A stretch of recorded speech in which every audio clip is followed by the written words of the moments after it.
Hello, everybody, and welcome to another episode of the Kindness Matters podcast. I am your host, Mike Rathbun, and I have a fantastic guest for you guys today. Um, my guest is named Nanci Reed, and she is the owner of Happily Ever Living, and she describes herself as a perfectly imperfect spiritual life coach, author, Pilates instructor, mom, wife, and welcome to the show, Nanci. So nice to have you here. Thank you so much, Mike. It's lovely to be here with you. I give you kudos for putting up with me because I am incredibly muddled today and I apologize, but you've been so kind and gracious. Well, it's always about being your perfectly imperfect self, so you're never failing. Oh, I am perfectly imperfect today, that's for sure.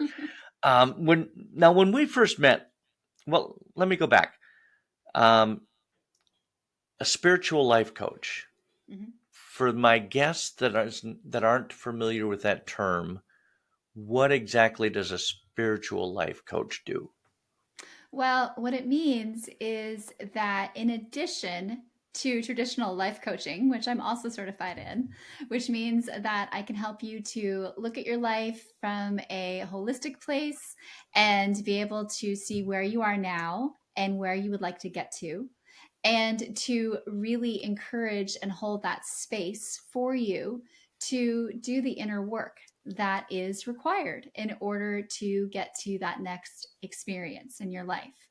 Well, so And, beyond doing that from just a purely professional place or from more of a, let's say, just purely psychology place, I'm able to also infuse a spiritual sense into the experience where we can look at things from a bigger perspective. We can look at things from not only a linear perspective, but also more of a holographic experience. ooh, holographic. I like that. So when you talk about um, spiritual, are we talking religion Not or no, not at all.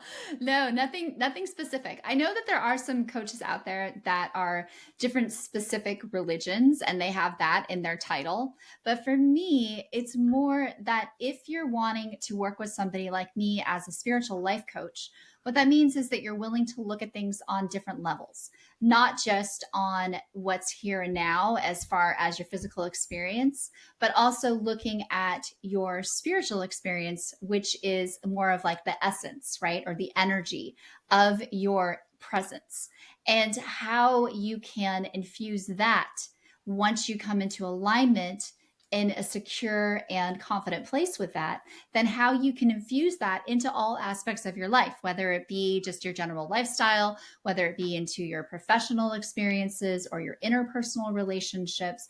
There are so many different things that we can infuse that level of certainty and clarity into, but from that place of being connected to something bigger than you. That's all it really means. There's no specific name that I'm asking people to have to ascribe to or to believe in other than the possibility of themselves. perfect? And you've kind of coined this phrase, and it's kind of a riff on like the fairy tales, right? Yes. Happily, and it's not ever after. Nope. Talk to me about that a little bit, would you? That because that's Well, really fascinating to me. That's so cool. yeah, thank you. So the thing is that we all grew up with fairy tales, right? Whether we see ourselves as the princess or as the prince or as the dragon or as the villain, all these different roles that we Sure. assign ourselves to and the others try to assign to us as well.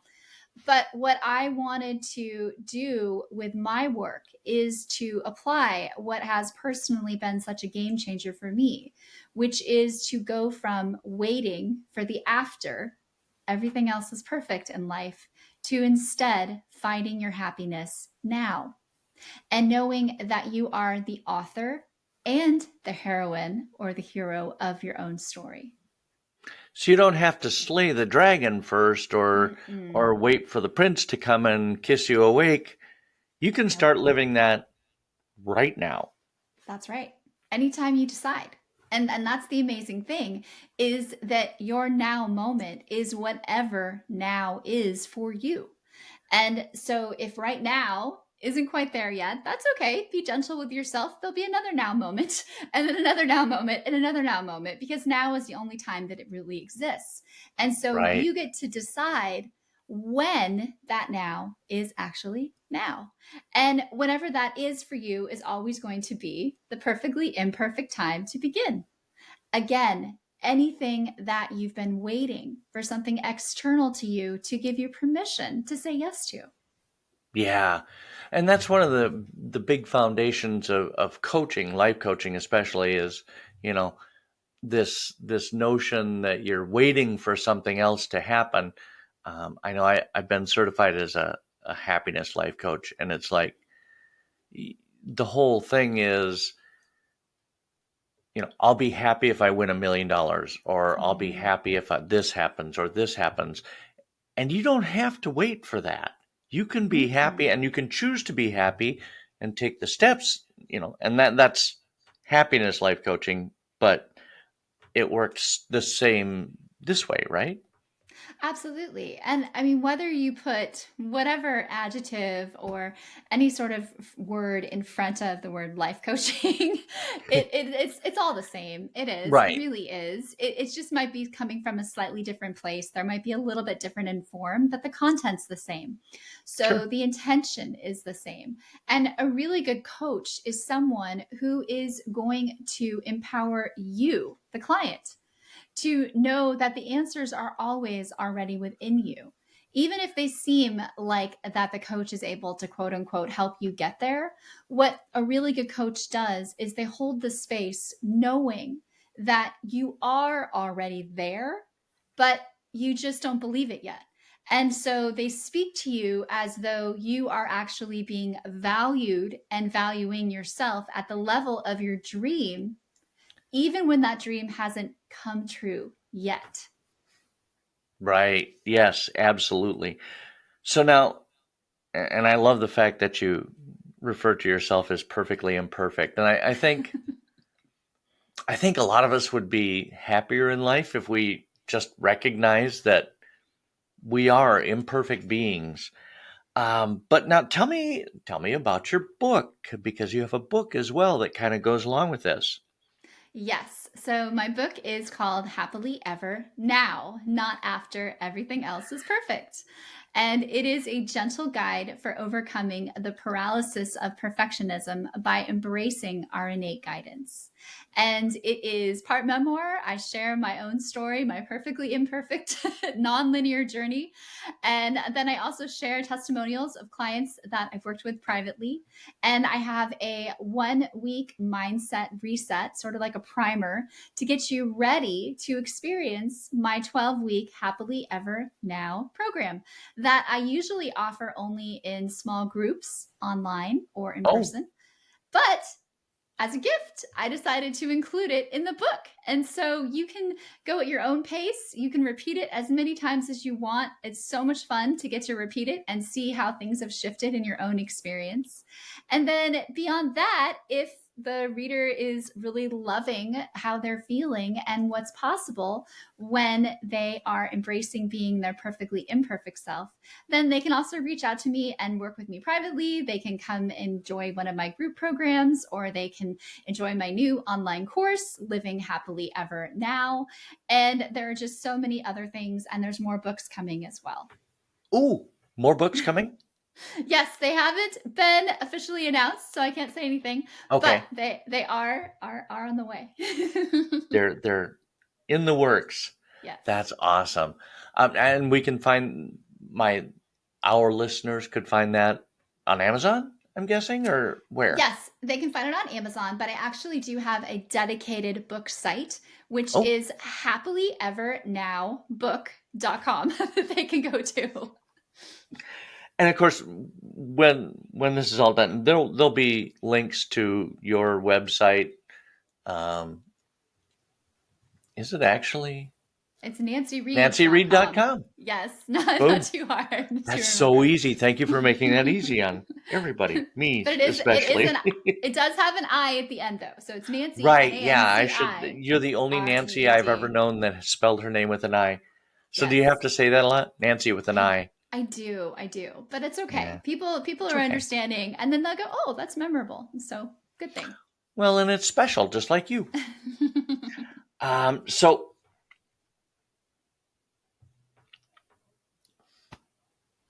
excuse me, I couldn't swallow. That was weird. That's Talk okay. to me about A Course in Miracles. Mm. So, A Course in Miracles is a spiritual self study thought system that I have been studying as well as teaching for several decades. And it is really a non dualistic thought system. So, again, it's not about having to believe in anything specific other than that there is another way of being in this world, but not of it. And that, Oh, however, that equates for you is again how it's going to translate into your own life. And it's not about trying to get more people to believe something different. It's not about that you need to, convert a bunch of followers or anything like that at all. That's what appealed to me so much about it is it's not a religion. There's not churches. There's not any kind of hierarchy within the, system, quote unquote. And you don't ever need a quote unquote teacher of it. You can read it on your own, but it can be helpful to have a community or to have a group. And so that is why I have attended classes, I've worked with different mentors and different things. But truly, the essence of the teaching is that it's more of a memory of looking at the things that we've blocked off that remind us that we are connected to everything and everyone rather than we're experiencing this idea of separation. oh, wow, wow. So the things that we block off, Mhm. are we talking traumatic events or? Well, yeah, but it's a little bit more cosmic than that because Okay, it's looking at it from a metaphysics perspective as well. okay, So it's more kind of like I was saying that things are holographic, right? But our right, experience of them is linear. And so, what's really helpful about A Course in Miracles is it meets you in the condition you believe you're at whenever you're reading it.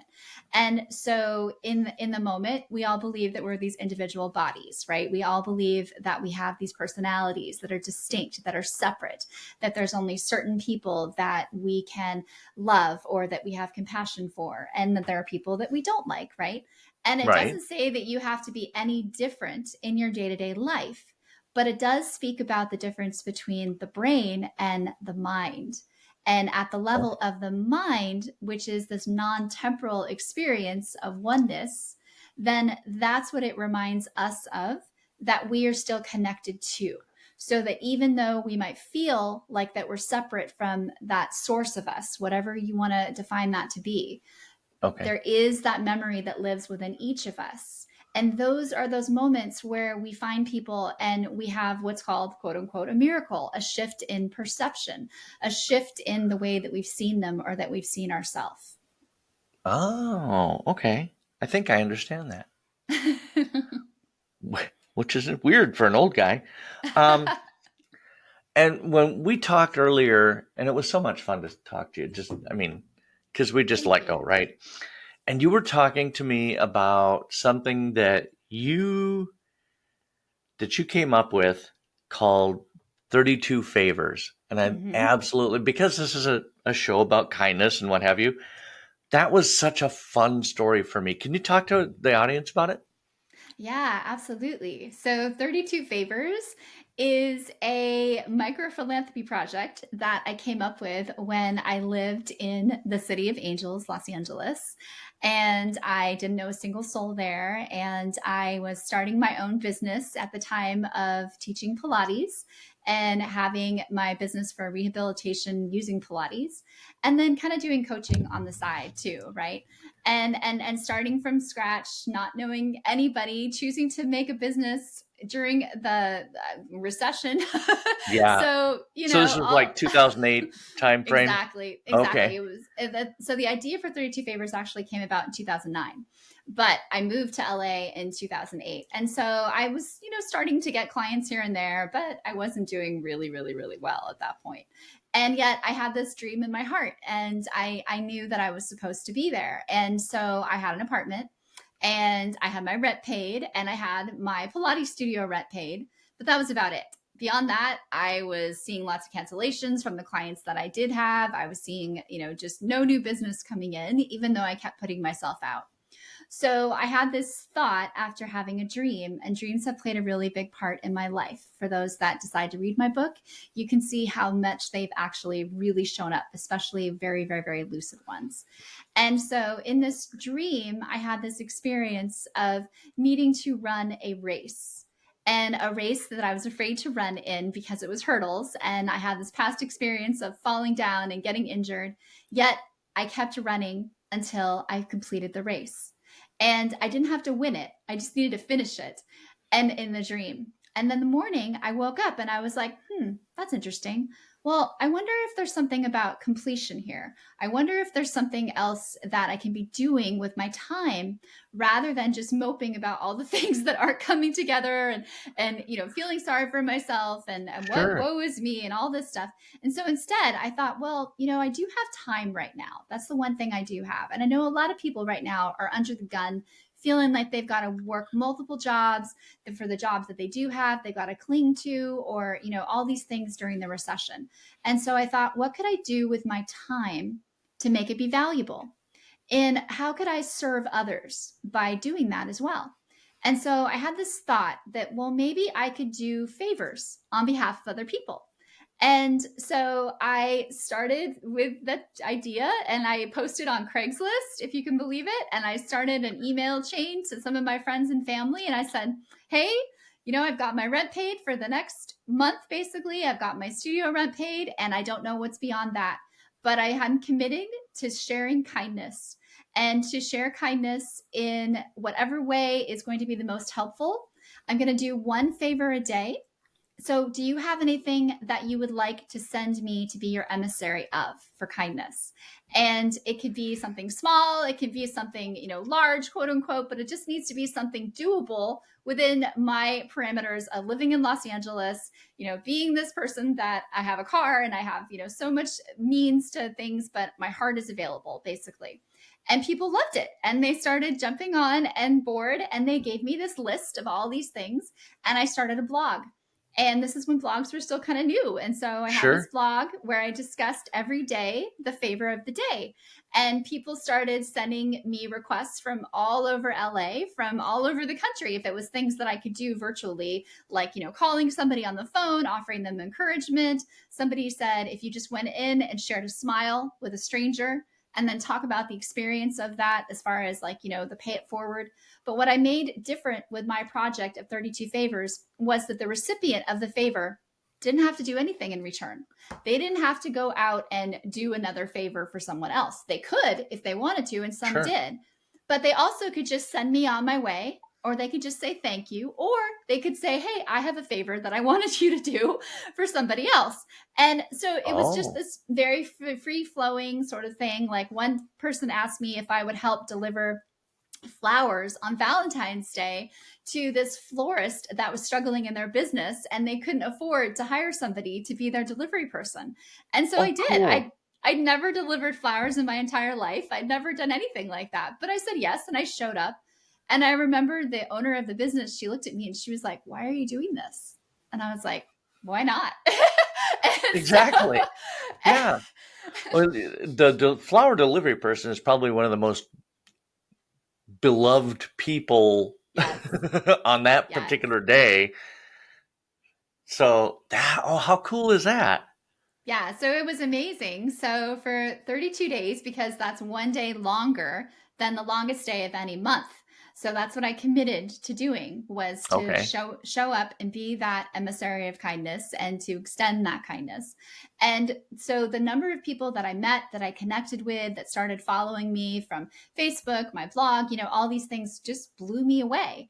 And by Right. the end of the 32nd day, I actually had clients that wanted to work with me. I had all these new connections that I'm still close to in Los Angeles, that city that's not supposed to be so friendly, right? And yet it had had totally different experience for me. And so 32 Favors will always have a very special place in my heart because it was a decision to share deliberate kindness, even if it looked random on the surface. Sure. Absolutely. Oh, that is so cool. Now, are those blog posts from your 32 days, are those still on your blog, on your website? So I don't believe they're on the current Okay. website because it was an old platform, Blogger, I think, or something like that. And Oh, then okay. that got bought out and everything. But somewhere I do have, I'll have to look for that. It's a good idea. I have like a recorded history basically of the blogs themselves. And then I repeated 32 Favors when life showed up again a few years after that, and I did more video blogs, and I do believe those are still floating Oh, somewhere in nice. the introverse too. Yeah. That's so cool. 32 days, one day longer than the longest month. And so I love the flower thing. What else did you get to do? Well, one of the ones that was Anything really fun? meaningful to me. Oh, I mean, they were fun in the way that they all had their meaning, right? Yeah. One of the ones that really spoke to me was that somebody reached out and they said, I've really been wanting to go to a 12-step meeting, but I'm too worried. I'm too afraid to go by myself.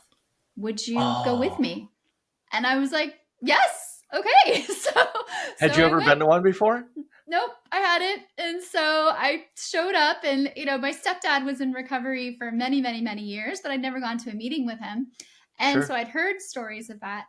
But going to that one meeting, I ended up meeting so many people that I got to know as potential clients and actually became clients with me. And so it That's was so just cool. this incredible experience. And then the person that asked me to go, they kept going, and I believe they're still going now. Yay. So that was a really amazing thing. Another one that really stands out was that somebody asked if I would go on their behalf and donate time to the bone marrow registry and be a volunteer because somebody close to them had recently died of leukemia. Oh, And so that was really special in my heart. And I remember going and again showing up, and I was like, hey, I'm the 32 Favors girl, put me to work. And that was really amazing. And so, yeah, I mean, there were just so many of those moments where if I hadn't had said yes to trusting that message of my dream of just hanging in there and showing up and looking inside myself just one more time for that wow. possibility, then I never would have had those experiences. And that really did cement, I guess you would say gently, my decision to infuse kindness into everything that I do and that I share and that I am. That's so cool. What a cool message. Now, happily ever live. Yeah, I did do that right. Happily ever living. You got, oh my God, such a mess.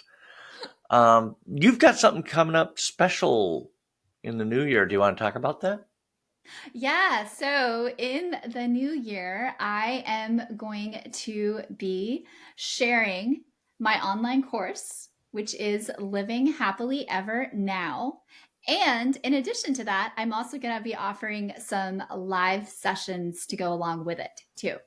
Oh, So how it'll cool. be an expansion of the program itself. Cool. Well, that's something to look forward to. And everything the information for that and how to sign up and everything, that'll all be on your website, right? Yes, exactly. Cool. Cool. And you're on Insta and Facebook and all that good stuff. Yes, and any heart centered women listening today, I have a free private Facebook community called Sparkle Circle that is a community for collaboration, for connection, and for anyone that is really looking for that kind of sacred sisterhood. Wow. Awesome. But wait, there's more. No, there's not. There might be. I don't know. I mean, there is. I also have a There's so free. much more. I have a free gift that is the Align with Love self healing gift set, where I offer a 15-minute guided meditation on inviting more gentleness into your life as well as 7 days of self-healing journaling prompts that are basically an extension of my book, but you don't have to have read my book first. You can also just do them journaling. And I also offered a really amazing Black Friday special that is still available at a slightly reduced price in the new year. It won't be quite as good as Black Friday, but pretty close, which is Maybe I should put so, this out now and then again later in the year. We'll well, just you could run it definitely do twice. that. Yes, and that's 7 simple steps for preventing holiday burnout. And Oh, and that's a I real thing. Yeah, and it's a mini ebook, and it has the guided experiences of those going through each of the steps, as well as a really special bonus too. And I also offer videos to accompany each step of the book. Oh my gosh, you guys. Just stop the podcast now and just go to nancyreed.com and get all that stuff. And follow her on Facebook and Insta, and are you on TikTok? I'm not. That is the one platform I have not tried. I just have so many others I've I been, only watch it for the videos, the funny I stuff. know. I'm on LinkedIn. They can come find me there. They can see me on Facebook. Add me as a Perfect. friend. Say hello. Everybody needs friends, right? That's right. Well, Nancy, thank you so much for the gift of your time today. I really, really appreciate it. And I know that our listeners are going to get so much out of it. And if you're listening and you decide to do your own 32 favors things, we want to hear about it. Absolutely. Thanks again for coming on, Nancy. I really appreciate it. Have a good rest of your week. Thanks, Mike. It's lovely getting to talk to you.